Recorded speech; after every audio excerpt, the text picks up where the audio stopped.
Bank कहता है कि कम से कम 5,000 रुपए का मिनिमम अकाउंट बैलेंस होना चाहिए। उस बेचारे गरीब को तो पता नहीं।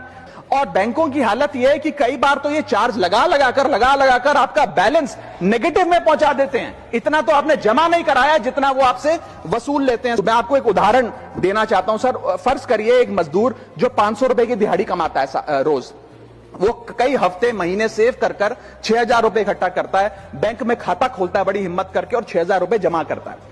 एक दिन कुछ महीनों बाद जब आपदा आती है, उसके घर में कोई बीमार हो जाता है, तो वो 6,000 में से 2,000 रुपए विड्रॉ कर लेता है अपने खर्चे के लिए, बचे 4,000 रुपए। लेकिन बैंक कहता है कि कम से कम 5,000 रुपए का मिनिमम अकाउंट बैलेंस होना चाहिए। उस बेचारे गरीब को तो पता नहीं। जब वो 6 महीने बाद अपने ये 4,000 रुपए भी बैंक से लेने जाता है तो पता लगता है कि 100 रुपए प्रति महीना के हिसाब से पिछले 6 महीने में बैंक ने 600 रुपए काट लिया।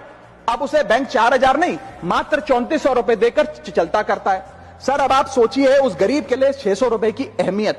और बैंकों की हालत यह है कि कई बार तो ये चार्ज लगा लगाकर आपका बैलेंस नेगेटिव में पहुंचा देते हैं। इतना तो आपने जमा नहीं कराया जितना वो आपसे वसूल लेते हैं। अभी सरकार ने कुछ ही दिन पहले लोकसभा में जवाब देते हुए बताया कि पिछले 3 वित्तीय वर्षों में फाइनेंशियल ईयर 22-23, 23-24, 24-25 में कुल मिलाकर बैंकों ने 19,000 करोड़ रुपए, आपने ठीक सुना सर, 19,000 करोड़ रुपए मिनिमम अकाउंट बैलेंस पेनल्टी